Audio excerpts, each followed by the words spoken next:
Thank you, Mary. I'm a very proud graduate from SIPA, and it's always thrilling and happy to be back on campus. I've never been to this exquisite hall before. Thank you, Professor Phelps, to invite me, although I have to skip some other important events on campus afterwards to make this happen, but I'm very happy to be here because the topic we are covering today is very dear to my heart. I've been in television business for 30 years, starting when I was 5.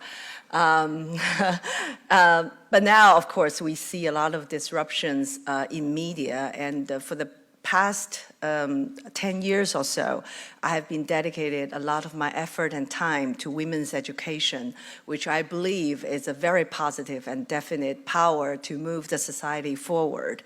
And so today, I would like to take 15-20 minutes to make a brief overview on women in business innovation in China. And also, I look forward to have a conversation with Mary afterwards. So let me begin. Well, first of all, for those who are not that much familiar with the economic background of the topic I covered today, I'd like to give you like a bunch of different figures. Chinese economy is in the process of transformation from made in China, the biggest manufacturing country in the world, to created in China or branded in China, which focuses on technological innovation, business innovation, and creativity. So our GDP in 2018 was about 13 trillion US dollars, making us the second largest economy in the world, with an average of 60.6% GDP growth every year, about the same expectation this year too, which contribute to the world economic growth by 30%. So we're a very important engine for economic growth on the international basis.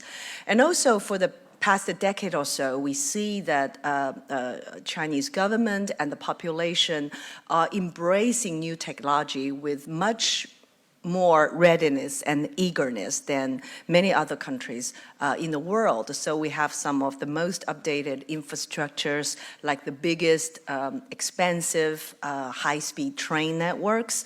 The mobile internet is very widespread in China. We have more than 800 million mobile internet users. And the mobile payment is so accessible and convenient in China. So the payment on the mobile internet last year was 11 times of that in the US. So that's how accessible the mobile internet and mobile payment is. And also AI, the technology is widely applied in business as well as in media. We have some of the latest business models like Toutiao, which is AI-driven information pusher to the users and consumers, which now covers more than 600 million users on a very active and daily basis. 5G is another infrastructure that the government is committed to build immediately. So the infrastructure, both offline and online, is being strengthened for the past decade or so, which gives a very strong background of business innovation. So we see the economic transitions on many levels, from more quantitative growth to qualitative growth, from nature exploitation to environmentally friendly or sustainable development models, from investment-driven to consumption-driven, from manufacturing to smart manufacturing. So that gives kind of an overview of the background of economic transformation. And then at the same time, we see the Chinese middle class rising and what we call a consumption upgrading. So our GDP per capita is now 8,800 US dollars, which gives us 225 million middle class population, and that number is growing at 13% every year, which in another 5 to 7 years will give us half of the population in China as the middle class. And the consumption to GDP, which is quite phenomenal, it was only 58% in 2017, and last year it reached 76%. So consumption is really driving up the economic growth. And the service industries is also growing very fast, contributing almost 60% to the GDP. And we can see a faster going expenditures in education, travel, health, entertainment, and people are not satisfied just with cheap stuff, but quality stuff, brands, emotional resonation, a sense of belonging, more personalized and customized services, etc., etc. And with that said, Chinese women are playing a more active role than any time in the history. We can see that half of our college graduates and graduate students in China are actually women, and 48% of the labor force are women. Although in the leadership level, only 23% are women, but anyway, the overall participation in the labor market is extraordinary. And then the internet literacy increases flexibility in work time and place. So a lot of women are actually creating their own businesses based on the new economy online. The decentralization empowers formerly marginalized women like in the rural areas or small townships, which give them totally new opportunities to start up something that they can own. And also, as I said, the upgrading of consumption is creating many new sectors of business and market demands, and women are very sensitive to these pain points and users' experiences. So they are becoming much more active in consumptions, in fashion, in lifestyle, in housing, in education, entertainment, and travel. In industries like that. And the innovations of internet-based business models and the new marketing tools enable very fast and scalable growth. Sometimes it's almost beyond imagination. For example, I was participating in an event in China. This is a company started only 4 years ago, and it sells nothing but only one piece of lipsticks, which serves as moisture, as well as giving you different colors, according to the different temperature, different personal experiences. But that's only single product that they sell.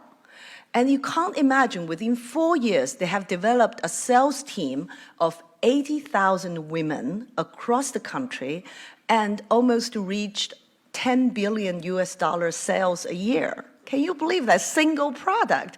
I don't know how they would sustain that, but the simple scalability is overwhelming. So women are participating and shaping business innovations. Later on, I want to explain a few examples. Here are some of the hard facts. 35% of online startups are founded by women. 49%, almost half of online stores on Alibaba e-commerce platform are women. 55% of startup by women are in service industries. 36% of women startup businesses are internet-based. And 70% of which women entrepreneurs establish their businesses before they're 35.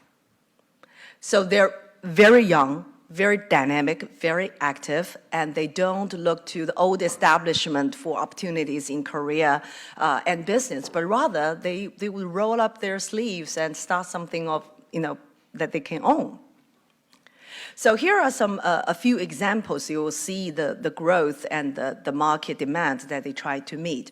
VIP Kid is growing very fast, and now it's becoming the #1 online one-to-one education by matching 500,000 young children in China with 60,000 English teachers, mostly from North America, here from the US. And they are licensed language teachers, not just anyone in the street. So that number is growing so fast. every neighborhood, you have families and having their children sitting in front of a computer screen and then talk with a teacher in the U.S. And that tries to meet the demand of Chinese families to have their children, with their English education. Now they have covered teachers and students from 35 countries, and the market value recently has reached 20 billion renminbi, which is about over $3 billion US dollars. And remember, that company was non-existent 4 years ago. So that started by a woman, a young woman. And here's another example, which is called social e-commerce. We find that women are very, they are very fond of socialized life. So they share their experiences in overseas purchase or fashion or lifestyle in this platform called Red. They have hundreds of thousands of bloggers who share their experiences in beauty, fashion, lifestyle, health, etc. And it was founded by a young woman who is from my college in China, who started her business in training in publishing industry, but now it has become the biggest social e-commerce platform in China, which also reached the value over $3 billion US dollars. They have more than 100 million active users, and they started online, but now to sustain the service to their users, they have to develop offline or actual real retail stores or experience stores for their users. And a lot of people are purchasing products from overseas market on this platform. Their monthly revenue is over 1 billion renminbi. Another model is called self-media. It starts from not a group of people, just single person. For example, Becky is a journalist and reporter for 13 years in business and then fashion. And then she started out as a very vocal and straightforward speaker on fashion, and thus building up her credibility as a very candid commentator on fashion and also beauty.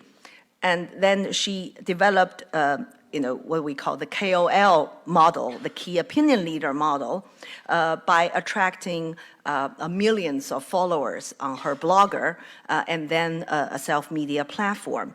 And they have reached miracle sales. For example, they sold 1,200 pairs of shoes within half an hour.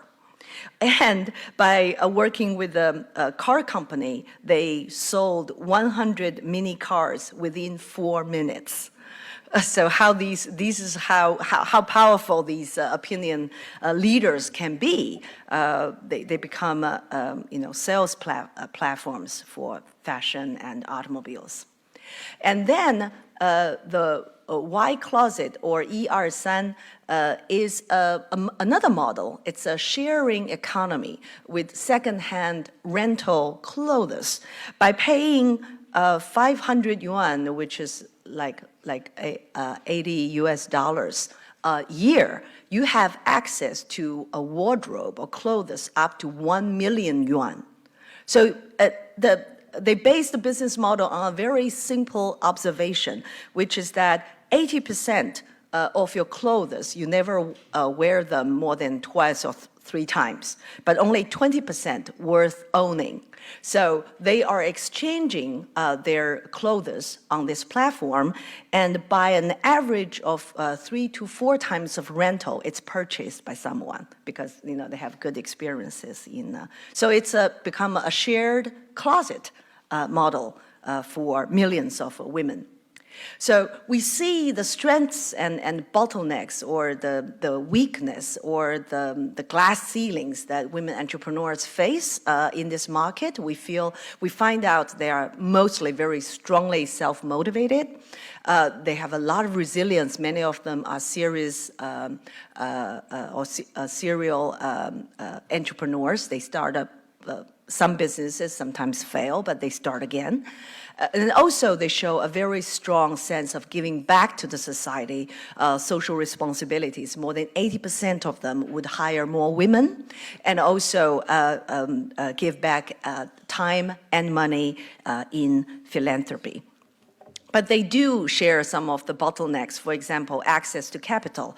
Although women come up to 30 to 35% of new startup businesses in China, they only have access to 10% in the capital market. Scalability is another issue, sometimes limited by their vision or strategy. They never grow out of their own township or the city. And the risk management is another issue, although they are much more conscious about risks and rather stay on a safer buffer in the business adventures. But sometimes investors would encourage them to take more risks in expansion. Also, we experience cultural shifts. Although women are very active, they still have to face a lot of cultural traditions and the stereotypes and family roles that the society or families expect from them, especially nowadays when we have two-child policies. So a lot of visible discriminations are put forward by employers by wondering, women may take another birth leave. So they are more reluctant to hire women graduate from college. So two-child policy brings up another debate in China. Are women too free or too liberal, or actually they have to make tough choices because they are not free enough? So there are many debates and arguments in the society and also on the policy level. A gender gap in leadership, as I said, on the executive level and board level, women are still below the 23% proportion of the leadership. So these things need to be changed. And one last word is about the organization I founded 5 years ago, which is Her Village Academy. I'm dedicated to enable systematic and lifelong learning for women to upgrade their mindset and skill set, especially in business and social entrepreneurship, to empower them and connect them both online and offline, and also advocate for a more inclusive society and gender parity in China. So we offer a curriculum up to 300 hours concerning leadership, happiness, which is more psychology-based relationship awareness and management, and also self-cultivation, as well as updates of the political, economic, and cultural shifts around the world, which we call visions. So what I believe is that now we have got the dividends of investment, dividend of the land, dividend of many other natural resources, but now we have come to the age of gender dividend, because by realizing the full potentials of women, by releasing their creativity and innovation, our business is about to grow further, and also there's a positive impact on the world economy. Thank you.